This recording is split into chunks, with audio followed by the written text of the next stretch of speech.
Hey there, Mr. Wilford here. I just wanted to go through Chapter 9, Section 1 with you real quick, developing formulas for triangles and quadrilaterals.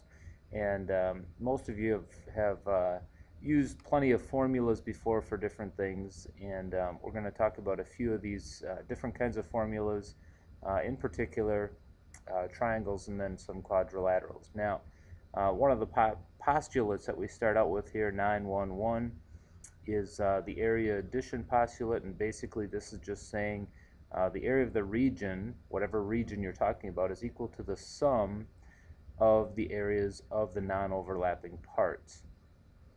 So if you look at this figure up here, we have all sorts of different geometric figures, and if you take the area of each one of these, and you can see they're not overlapping, then if you add all that together, that would give you the total area. And then we have down here the area of a parallelogram. The area of a parallelogram with base B and height h is A equals base times height. So basically this is a rectangle just kind of tilted on its side a little bit. It's the area of a rectangle, but we can also talk about it as the area of a parallelogram as long as we understand that this right here is the height. You can see here that we have an example using that, and we have using the Pythagorean theorem to find actually the height. You can see how that works out here, figuring this height out, and then we can use base times height to figure that area out of that parallelogram. As we continue here, there are a couple more examples. Find each measurement, and we're talking about the area equals base times height again, and basically this turns into kind of an algebra problem solving for x.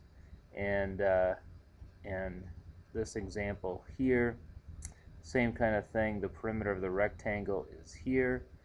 It's given as this formula here, and they give us this information so we can plug some things in, and we can solve for x that way as well.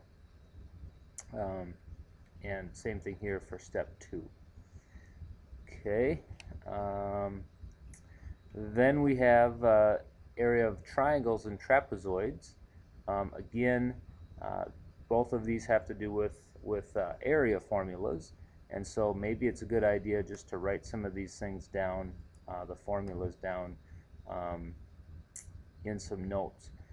Here we have area equals 1/2 base times height. Most of you have heard of that. Again, just make sure that you understand what the height means for the triangle.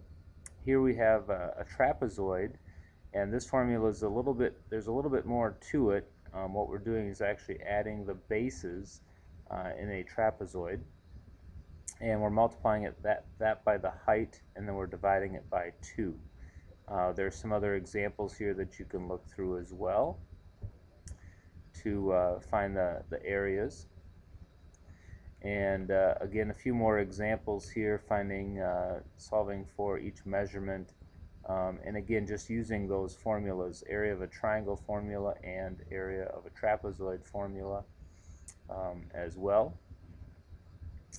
And then we have a couple of formulas here, or actually one formula for 2 different things here: the area of a rhombus or a kite with diagonals d. So the diagonals, again, remember, are these from vertex to vertex. Area equals 1/2, and then you multiply the diagonals together. So that's a pretty easy formula, and again we have some examples there that you can take a look at as well. And then a couple more examples here, finding the measurement using some algebraic properties there again as well. Of course, there are all sorts of application problems that go along with finding the area and using area formulas of different geometric figures. As always, if you have any questions, please feel free to let me know. Thanks.